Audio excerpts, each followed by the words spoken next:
My name is Marcus. My name is Connor. My name is Kara. I am one of them.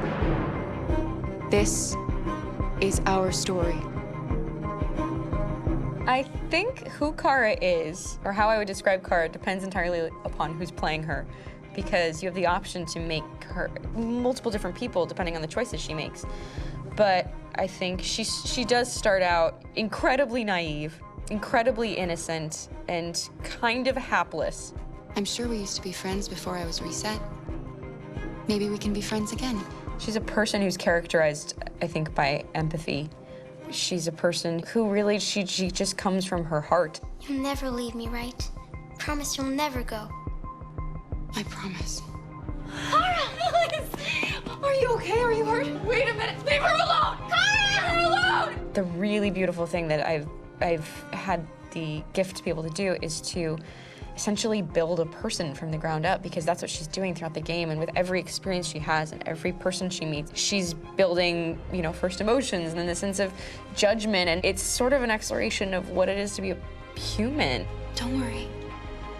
Luther and I will be right here.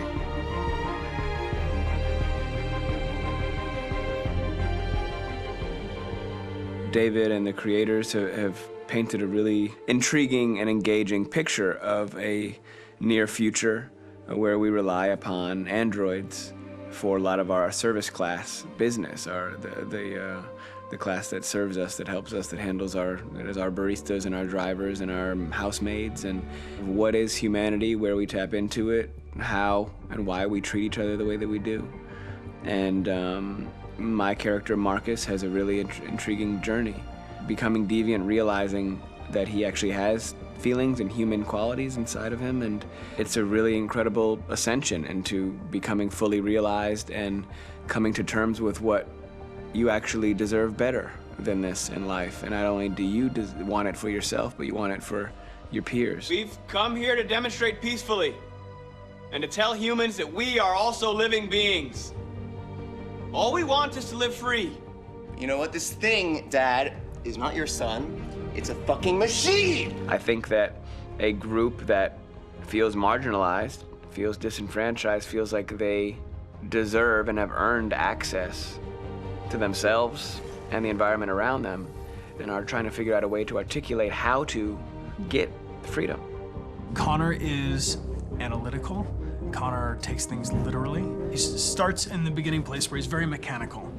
He feels nothing inside, of course, and it's all just a system, a protocol that he is executing to get whatever he wants to happen, which is help humans stop deviants and to find the link between deviant androids. You were designed to serve humans, not kill them.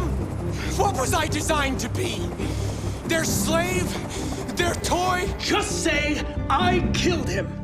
Is it that hard to say? Stop it! Stop! But of course, over the course of the story, and depending on the player's choices, Connor can grow in many different ways. He can deviate from that procedure or not. The moment of truth, Hank. Am I a living being? Or just a machine?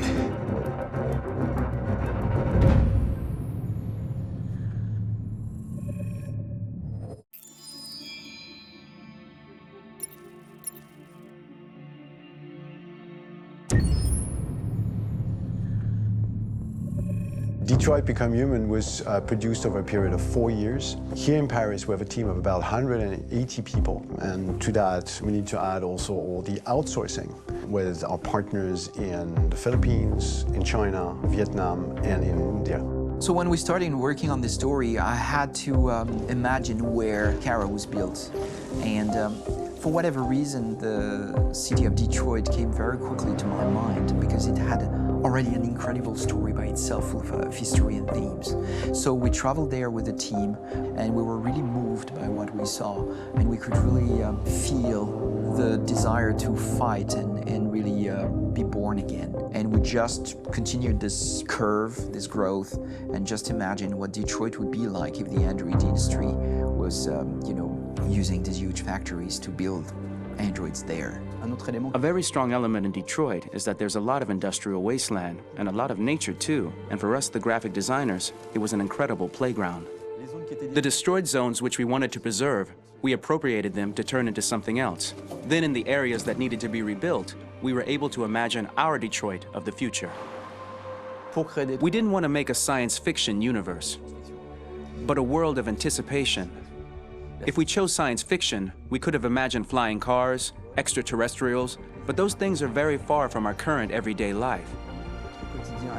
Anticipation is more about gleaning from our contemporary reality, the one we know, because Detroit is set in 2038, and 2038 is tomorrow. The difficulty we had was sticking to reality. That is to say, technology becoming more and more invisible, a lot more elegant, and at the same time, making it visual. So all the computer equipment, autonomous cars, we simply had to invent. They are in fact very technological objects, but at the same time remain very credible and ingrained in reality. To create a cohesive universe in the fashion and clothing of the human characters in 2038, I didn't want to put an accent on strange shapes, or really vibrant colors, and things we wouldn't know. That I wanted to keep for the androids. The goal was to create something familiar which we can identify with in this future setting. Working on the artistic direction for the androids was a bit special because this is a project about the place they could occupy in the human world. It was out of the question for them to be too beautiful or too perfect. They had to correspond to every social class, rich and poor. Inspired by everyday utilitarian clothes, I brought a modern touch by adding dynamic display surfaces, the armband we can see on the side, the triangle on the front and back, an LED. Like that, there's no confusion. Wait. You're sending an android? All right, ma'am. We need to go. You can't do that.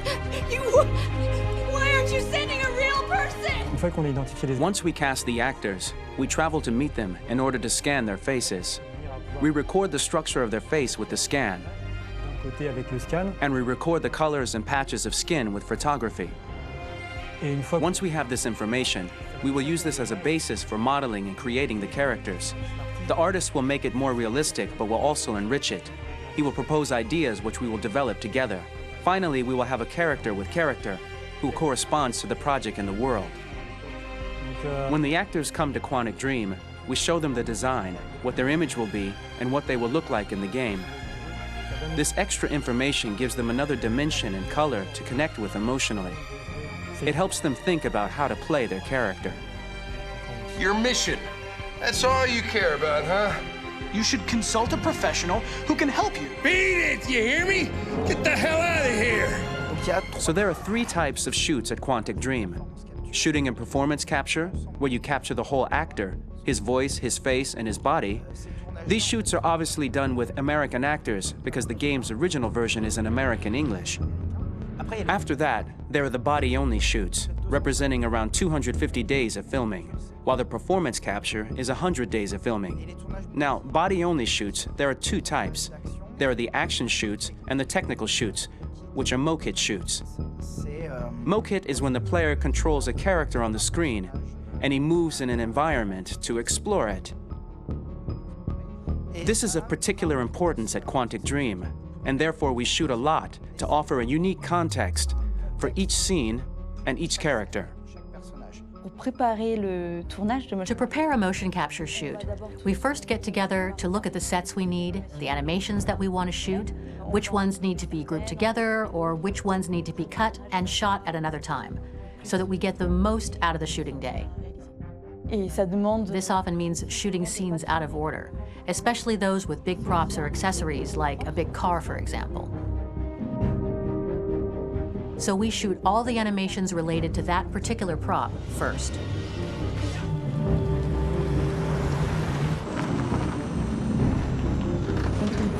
The biggest challenge for the mocap team was shooting a Spider-Man mokit. We had to build a wall and attach an actor to a harness with cables so we could pull him up and render him climbing. The shooting on this game total took about, I would say, more than a year, maybe 1 and 2 years, with about 300 actors on set, so it's quite a massive production. But so much happened on this set, between the stunts and the shootings with a little girl and all these great actors that we had. It was really a very, very memorable journey for the team and for myself. Today, Detroit has over 37,000 animations. When we retrieve the motion capture data, it's just a cloud of points, which represent all the markers worn by the actors. From this cloud of points, we have a phase called retargeting, which gives us a skeleton. This skeleton will be applied to the characters of the game. There is still work to be done, but this gives us the main movements. Since we are working on something very realistic, we must recognize the actor and also recover all the emotion he expresses in his performance. We use a system of facts, an identity card for each actor. We make the actor do a whole range of facial expressions. Then we recover all the expressions and paste the animations on a puppet that Jan has prepared.